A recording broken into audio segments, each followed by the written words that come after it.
Positive মানুষটাকে কখনো হারিও না, আর কখনো তার উপর বিরক্তও হয়েও না। সেই মানুষটা তোমার উপর অধিকার দেখায়, যে মানুষটা নিজের করে রাখতে চায়, যে মানুষটা এটা ওটা নিষেধ করে, যে আঁকলে রাখতে চায়, যে মানুষটা একটুতে তোমার উপর রেগে যায়, তোমার উপর খিটখিট করতে চায়, সেই মানুষটাকে আঁকলে বেঁধে তোমার কাছে রেখে দাও। কারণ এই গিরগিটির মতো রং বদলানোর যুগে এই সব মানুষেরাই শুধুমাত্র তোমাকে ভালোবাসবে আর তোমাকে তার কাছে মিষ্টি করে রেখে দিতে চায়। মিষ্টি কথার হাজার লোক পাবে, কিন্তু এমন সহজে মানুষ কিন্তু তোমরা পাবে না। সেই রকমভাবে সামনে পিছনে কেউই থাকে না, তো একাই হাঁটতে হয়। তবে এদিকটা সেফ এই কারণের জন্যই, কারণ এই সামনেটাতেই আইপিএসের ঘর আছে, তো সেই জন্য এতটা সেফ। তো তোমরা পিছনেও দেখতে পাচ্ছ দূর দূরান্ত অব্দি কেউ নেই, সামনেও দূর দূরান্ত অব্দি কেউ নেই। তো চলো এগোনা যাক।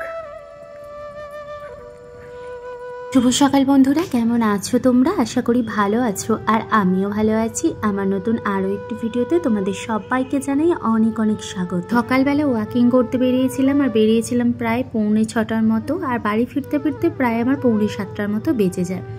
এই দিক দিয়ে ঘুরে ওই দিক দিয়ে ঘুরে তারপর এই যে পুকুরটা দেখতে পাচ্ছ, এই পুকুরটা চারিপাশে একটা রাউন্ড মেরে তারপর বাড়িতে ফিরি।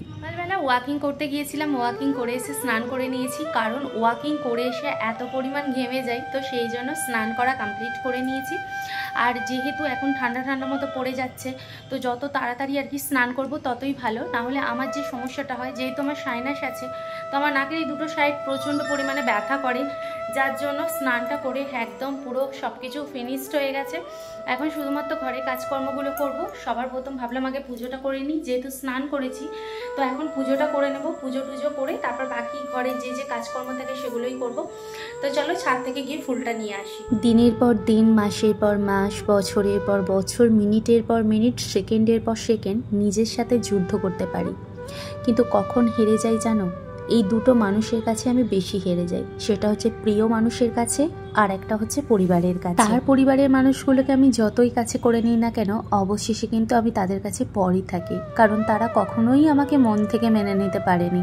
তারা যতবারই বলুক না কেন যে আমি মন থেকে মেনে নিয়েছি, আমরা ভালোবাসি, কিন্তু আদৌ তাদের কথাবার্তায় বলো বা তাদের আচরণে বলো বোঝা যায় যে তারা আমাকে কতটা ভালোবাসে আর কতটা ভালোবাসে। আমরা বুঝি সব কিছু, বলি না কেন জানো? শুধুমাত্র একটা কারণের জন্যই কোনো কথা আমরা বলি না, কারণ সব কথার কোনো উত্তর হয় না। কিছু সময় বোবা থাকাটাও খুব দরকার, আবার কিছু সময় আবার শুধুমাত্র বোবাই যদি থেকে যাই, যদি না ফোর্স করে উঠি, তাহলে কিন্তু তারা মনে করবে যে এ কিছুই বলতে পারে না। সত্যি কথা বলতে কি, যাদেরকে প্রচণ্ড ভালোবাসবে তাদের কাছ থেকে তুমিও চাইবে তাদের কাছ থেকে ভালোবাসা পেতে। তুমি যাকে গুরুত্ব দেবে তুমিও চাইবে তার কাছ থেকে গুরুত্ব পেতে।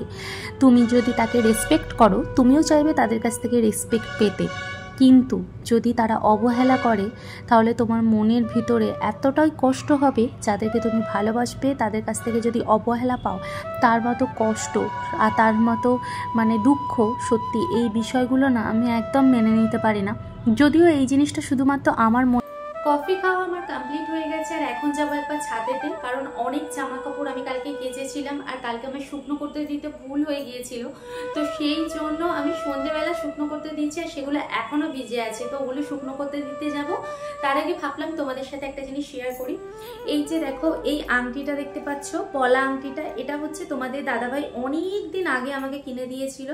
তো আমি সেইভাবে তো সোনা কিছু পরি না, তো সেই জন্য পরা হয়নি। তো আজকে ভাবলাম এই আংটিটা একটু পরি, যেহেতু কিনে দিয়েছে, অনেকদিন পরা হয়নি, তাই ভাবলাম একটু বাড়িতে পরি। 2-4 দিন পরে তারপর খুলে রেখে দেবো। তো কেমন লাগছে অবশ্যই কিন্তু জানিও। আর হাতের অবস্থা তো খুবই খারাপ, কারণ এই নেল পালিশ আমি সবসময় পরে থাকি, কিন্তু বাড়ির কাজকর্ম করতে করতে, সমস্ত কিছু করতে করতে আর সত্যি কথা বলতে কি সময় হয় না, তো সেই জন্য নেল পালিশটা পরা হয়নি। তবে আজকে পরবো। আর এই আংটিটা কেমন হয়েছে অবশ্যই কিন্তু জানিও।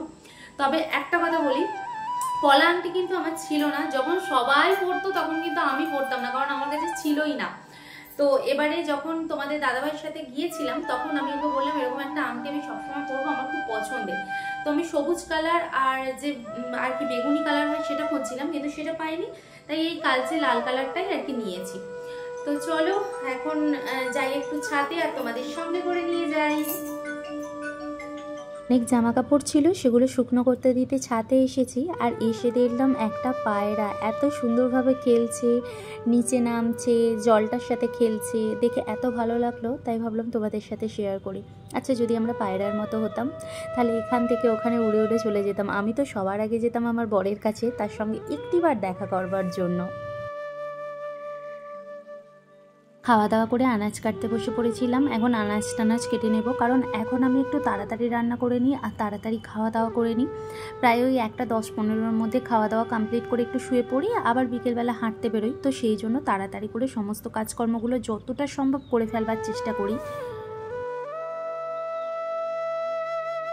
আনাজ কেটে ভালো করে ধুয়ে রেখে দিলাম। আর এদিকে পড়েছিল অনেকগুলো বাসন, ওই যে আমি সকালবেলা নাস্তা করলাম সেই বাসনগুলোই পড়েছিল, তো সেগুলো মেজে এখন তুলে রাখবো। আর সকালবেলা নাস্তা করবার পরে যেহেতু আমি চা খাই না, তো মাঝে মাঝে কি হয়, ওই দুপুরবেলা রান্না করতে করতে সময়টাতে মনে হয় একটু চা খাই, তো তখন দুধ বাড়িতে আনাই থাকে, তো দুধ দিয়ে একটু দুধ চা করতে বসিয়ে দিই। ডাক্তার আমাকে একদম তেল ঝাল মশলা খেতে মানা করেছে, তো যার জন্য কম তেলেতেই একদম করলা আলুটা ভাজতে দিয়েছি। আর একদমই তেল ঝাল মশলা, বাইরের খাবার, তারপর ময়দা, এইসব জিনিস খাওয়া একদমই মানা বলে দিয়েছে, তো সেগুলো একটু মেনে চলবার চেষ্টা করছি। তো নানান ধরনের শারীরিক সমস্যা হয়েছে, যেগুলো এই মুহূর্তে তোমাদের সাথে আমি শেয়ার করতে পারছি না, তবে আমি পরবর্তীকালে তোমাদের সাথে সমস্ত কিছুটাই শেয়ার করব। তোমরা আমাকে অনেকেই বাচ্চা নেওয়া নিয়ে প্রশ্ন করো, তো আজকে তোমাদের সাথে একটা ঘটনা শেয়ার করি, আশা করি তোমরা বুঝতে পারবে। তো বেশ 5 থেকে 6 মাস আগেকার কথা আমি বলি। 6 মাস আগে আমি প্রেগনেন্ট হই, আমার বাচ্চা আসে। তো সেই বাচ্চাকে আমরা রাখতে পারিনি, তার একটা কারণ হচ্ছে ওই সময় আমার ভাই আমাদের বাড়িতে আসে, আর আমি আর আমার হাজব্যান্ড দুজনে মিলে আমরা গিয়েছিলাম ভাইকে নিয়ে পাহাড়ে ঘুরতে। তো ওখানে গিয়ে পাহাড়ের সিঁড়ি দিয়ে ওঠানামা হয়, তো তখন আমরা কিছু বুঝতে পারিনি। বাড়িতে আসি, বাড়িতে আসার পর আমি যখন বাথরুমে যাই, বাথরুমে জুতো পরে প্রত্যেক দিনের মতোই যাই, তো সেই জুতো পরে যখন বাথরুমে ঢুকেছিলাম, তো স্লিপ খেয়ে আমি একদম বাথরুমের এ সাইড থেকে ওই সাইডে চলে যাই। তো তারপরই প্রচণ্ড পরিমাণে ব্লিডিং আর প্রচণ্ড পরিমাণে পেন হয়। তারপর আমরা হসপিটালে যাই, হসপিটালাইজড হই। তো তারপর যা যা হয় সেগুলো সমস্ত কিছুই হয়। এখন আপাতত আমার যেহেতু অনেক ব্লিডিং হয়েছে, তো শারীরিক অবস্থা তারপর থেকে খুব খারাপ হয়ে গিয়েছিল, সেই জন্য মেডিসিন প্রত্যেক দিন যেমন চলে সেরকম চলছে। আর এখন আপাতত আমি ভালো আছি। তোমরা দোয়া করো যাতে আমি তাড়াতাড়ি তোমাদেরকে আবার সুখবর দিতে পারি। তাতে বসিয়ে দিয়েছি, মোটামুটি কষানো হয়ে গেছে। আর এখানে এই যে মাছ ভেজে রেখেছি, এবার শুধু জল দেব আর ফুটতে দেব। কত সুন্দর কালারটা এসেছে দেখো। এই ঘটনাটা তোমাদের সাথে আমি শেয়ার করতে চেয়েছিলাম না, কারণ এরকম খারাপ একটা মুহূর্ত সত্যি শেয়ার করতে খুব খারাপ লাগে, তো সেই জন্য করতে চেয়েছিলাম না।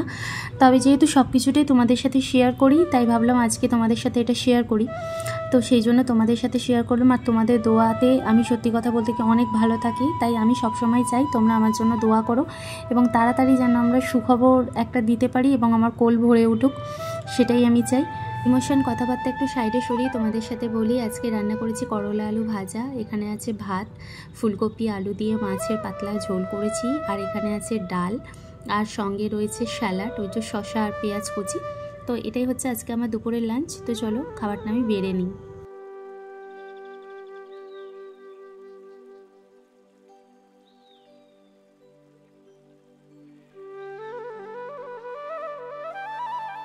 খাবার নিয়ে আমি বসে পড়েছি অলরেডি। আর এই যে দেখো এত কিছু রয়েছে, সব কিছুই আমি এখন খেয়ে দিয়ে কমপ্লিট করব। আর প্রত্যেক দিন এই এত সবজি খেতে একদম ভালো লাগে না, কিন্তু ডক্টর বলেছে বলে খাই। ইভিনিং বন্ধুরা, এখন প্রায় সন্ধে ওই 6টার মতো বেজে গেছে। আর ঘুম থেকে জাস্ট এই একটু আগে উঠলাম, আর এখন একদম নিচে আর কি হাঁটতে যেতে ইচ্ছে করছে না, তো সেই জন্য ভাবলাম চুলটা বেঁধে আর একবার ছাদে যাই। যে জামা কাপড়গুলো আমি দুপুরবেলা শুকনো করতে দিয়েছি সেগুলো আনতে যাব এখন, তো সেই জামা কাপড়গুলো নিয়ে এসে সন্ধে দেবো। আর আজকে একদমই ইচ্ছে করছে না যে নিচেতে হাঁটতে যাই, কারণ শরীরটা একটু খারাপ মতো লাগছে, আর প্রত্যেক দিন হাঁটতে যেতে ভালোও লাগে না, তো সেই জন্য যাইনি। আর আজকে রাতে ডিনারে কিছু একটা বানাবো, কি বানাবো সেটা তোমাদের সাথে অবশ্যই শেয়ার করব। তো চলো আগে ছাদ থেকে জামা কাপড়গুলো আনি। কাপড় দেওয়াটা মনে থাকে আর তুলতে আসতে সেটা মনে থাকে না, তো সন্ধেবেলা মনে পড়ে যে আরে ছাদেতে তো আমার জামা কাপড় আছে। আর কি সুন্দর চাঁদ পেরিয়েছে, সম্ভবত মনে হচ্ছে কালকে পূর্ণিমা আছে, যার জন্য এত সুন্দর চাঁদ পেরিয়েছে। তো চলো তোমাদের দেখো কত সুন্দর চাঁদরা উঠেছে, আর সঙ্গে আমাদের শহরটা কত সুন্দর দেখতে লাগছে দেখো। রাতের বেলা শহরটা কিন্তু সুন্দর দেখতে লাগে। আর তার সঙ্গে এই যে আমাদের মন্দিরগুলো দেখো, এটা আছে লোকনাথ বাবা, আর এই তো এখানে রাধাকৃষ্ণ, তোমরা তো দেখেইছো। আর তো কার্তিক মাস কদিন বাকি, তাই তুলসী তলাতে প্রদীপ দেওয়া হয়েছে। এখন আমি দিতে আসবো, তো চলো নিচে যাই, গিয়ে আগে সন্ধে টন্ধে দিয়ে নিই। তো বন্ধুরা, এখন তোমাদের সাথে একটা জিনিস শেয়ার করব, সেটা হচ্ছে এই যে সকালবেলা পার্সেলটা যে এসেছিল, এই পার্সেলটার মধ্যে কি আছে সেটাই এখন দেখবো আর তোমাদেরকেও দেখাবো। তো চলো পার্সেলটা খোলা যাক। আর এটা আমি অর্ডার করেছিলাম প্রায় 3 তারিখ করে, আর আজকে হচ্ছে এলো, কালকে আসার কথা ছিল, আজকে এসে গেছে। তো চলো এটাকে খুলে দেখি যে এটার মধ্যে কি আছে।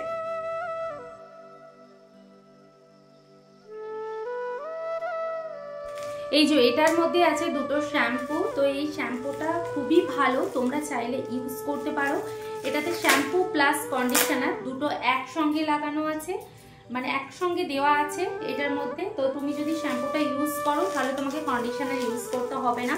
আর চুল প্রচণ্ড পরিমাণে আর কি সফট হয়ে যায় আর সিল্কিও হয়ে যায়। যেমন ধরো স্মুথিং টুথিং করলে যেরকম সিল্কি গোছের হয়ে যায়, ওরকম টাইপের লুক আসে। তবে দীর্ঘদিন ইউজ করতে করতে কিন্তু তারপর আসে। কারণ এই জিনিসটা যে আমি এই শ্যাম্পুটা যে তোমাদেরকে দেখাচ্ছি, এই শ্যাম্পুটা কিন্তু আমি বিয়ের আগে ইউজ করতাম আমার বাড়িতে। তো তারপর আমার আর কেনা হয়নি, এটা সেটা অন্যান্য ইউজ করছিলাম, তো আবার কিনেছি, কিনে এবার এইটাকে ইউজ করবো। তো চলো তোমাদেরকে দেখাই শ্যাম্পুটার কি নাম এবং কেমন। এটা হচ্ছে ফ্লো কেয়ার শ্যাম্পুটার নাম, আর এটা এমনি কিনতে খুব কম পাওয়া যায়, অনলাইনে বেশি পাওয়া যায়। তো এটা আমার বোনের একটা বান্ধবী বলেছিল, তার কাছ থেকে শুনে আমি এই শ্যাম্পুটা ইউজ করতাম আগে, আর এখনও এবার করবো। আর দুটো কিনেছিলাম 344 টাকা দিয়ে। তো এই দুটো শ্যাম্পুর দাম 344 টাকা। আর তো এটা ইউজ করবো, করার পর তোমাদেরকে রেজাল্টটা দেখাবো। তার আগে তোমাদেরকে একটা জিনিস থাকে, এই যে এইগুলো যে রয়েছে এইভাবে ফাটাতে কার কার পছন্দ অবশ্যই কিন্তু কমেন্ট বক্সে কমেন্ট করে জানিও। আমার তো খুব ভালো লাগে এইভাবে ফাটাতে। আগে যখন বাড়িতে কোনো নতুন জিনিস আসতো, তো আমার ভাই বোন আর আমি তিনজনে মিলে মারপিট লাগিয়ে দিতাম এই জিনিসটা ফাটানোর জন্য। আজও সেই অভ্যাসটা যায়নি, এখনও আর কি ফাটাতে ইচ্ছে করে। তো এই দেখো। তো চলো আজকে রাতে একটা স্পেশাল ডিনার বানাবো। তো কি ডিনার বানাবো সেটা তোমাদের সাথে শেয়ার করবো। আমার যেহেতু বাইরের খাবার খাওয়া একদমই মানা, তো সেই জন্য চিকেন কিমা বাড়িতে ছিল, আর আজকে এটা দিয়ে কাবাব বানাবো। তো চিকেনটা আমি ফ্রিজ থেকে এইমাত্র জাস্ট বার করলাম। এখন এর মধ্যে দেবো কাঁচা লঙ্কা দিয়ে, আর এইটাকে পিষবো। দেখো এখানে চিকেন কিমা নিয়েছি, আর এখানে নিয়েছি দুটো আর কি তোমার কাঁচা লঙ্কা, এটাকে পিষবো।